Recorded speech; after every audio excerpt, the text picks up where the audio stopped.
Hello guys, welcome back to my नई video. आप अगर अपने पीसी के अंदर रैम अपग्रेड कराने के बारे में सोच रहे हैं तो आप एकदम सही जगह हैं। पहले इस वीडियो को देखना, समझना, फिर रैम अपग्रेड कराने जाना। मैं आपको परफेक्ट इंफॉर्मेशन दूंगा रैम के बारे में, ताकि आपको कोई धोखा ना हो। ठीक है, तो वीडियो देखने से पहले सबसे पहले तो मेरे चैनल को सब्सक्राइब कर देना, वीडियो को लाइक कर देना, कमेंट कर देना, शेयर कर देना और बेल आइकन दबाना मत भूलना। चलो वीडियो शुरू करते हैं जल्दी से। सबसे पहले आपको क्या चेक करना है? आपको चेक करना है अपने जो फर्स्ट रैम लगी हुई है आपके पीसी के अंदर, उसकी आपको फ्रीक्वेंसी चेक करनी है। तो सबसे पहले आप अपना टास्क मैनेजर खोल लीजिए। आप कंट्रोल शिफ्ट और ESC प्रेस कीजिए, आपका वो खुल जाएगा टास्क मैनेजर। देख लीजिए ये वाला। आप विंडो 11 यूज कर रहे हैं तो आपको यहाँ पर ऑप्शन दिख जाएगा परफॉर्मेंस का। अगर आप विंडो 10 या 8 यूज कर रहे हैं तो आपको यहाँ पे सिंपली यहाँ इस साइड से ऑप्शन दिख जाएंगे टॉप पे एकदम। तो मैंने कल ही रैम अपग्रेड कराई है अपने पीसी में। तो यहाँ पर आपको चेक करना है सबसे पहले फ्रीक्वेंसी। ये होती है फ्रीक्वेंसी स्पीड। आपको चेक करनी है आपकी जो फर्स्ट रैम लगी हुई है, आपको यहाँ पर क्या शो कर रहा है। आपको 3200 मेगाहर्ट्ज शो कर रहा है या 2667 शो कर रहा है, 266 शो कर रहा है। तो ऐसे 3-4 होते हैं फ्रीक्वेंसी। तो आपको क्या शो कर रही है, उसी फ्रीक्वेंसी की आपको रैम लानी है अपने जहाँ पर भी आप जाओगे रैम अपग्रेड कराने शॉप पर किसी भी, तो आपको उसे बताना है मेरे को ऐसे फ्रीक्वेंसी की रैम चाहिए। क्योंकि धोखा कर देते हैं, मैंने देखा है अक्सर। हमें वो सोचते हैं कि हमें जानकारी नहीं है, लेकिन उन्हें नहीं पता। आप मेरी वीडियो देख के आए हो तो आपको जानकारी जरूर होगी। आपको यहाँ पर दिख रहा होगा 2667।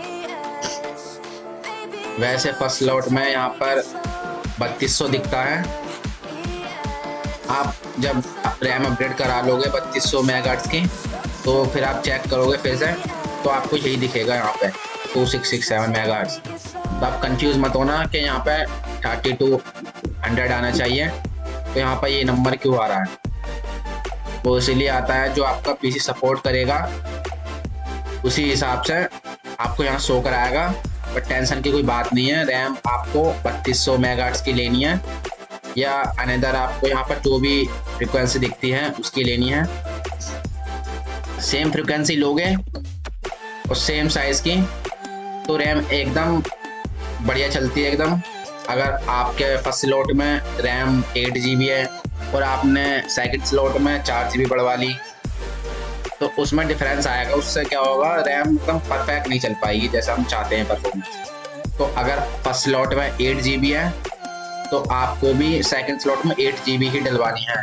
तो आपका पीसी में स्पीड भी बढ़ेगी, रैम परफॉर्मेंस भी बढ़िया मिलेगी। ये होता है।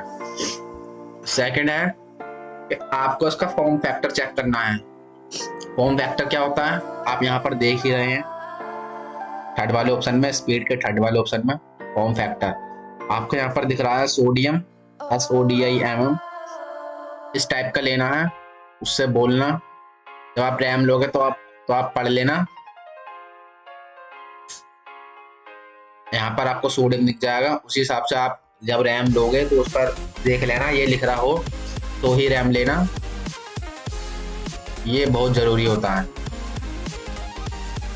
और थर्ड, जब आपकी रैम लग जाएगी तो आपको अपने प्रॉपर्टीज में आ जाना है जल्दी से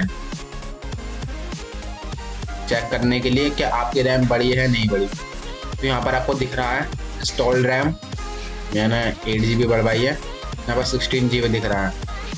अगर यहाँ पे आपको 15.7 दिखेगा 8 GB वालों की जिन्होंने 8 GB अपग्रेड कराई है। कुछ 300-400 MB का डिफरेंस आता है, वो पीसी ले लेता है। अगर आपने सेम मेरी जैसी बढ़ाई है एकदम 16 GB कराई है तो आपको यहाँ 15.7 या 15.6 दिखेगा। अगर इससे कम दिखता है या 14 दिखता है तो समझ लीजिए आपकी रैम में कुछ ना कुछ दिक्कत है। आपसे चेंज कराएं, बताएं उसे कि यहाँ पे ऐसे क्यों शो कर रहा है। बस यही था। आपको अपने पीसी के अंदर स्पीड परफॉर्मेंस बहुत बढ़िया मिलेगी। वीडियो अच्छी लगी तो वीडियो को लाइक कर देना, और नए बंदे प्लीज सब्सक्राइब कर देना और बेल आइकन दबा देना, ताकि मैं जो भी आने वाले टाइम में कोई भी नई वीडियो डालूंगा आपके पास सबसे पहले पहुंच जाए। ठीक है फिर गाइस, मिलते हैं नेक्स्ट वीडियो में।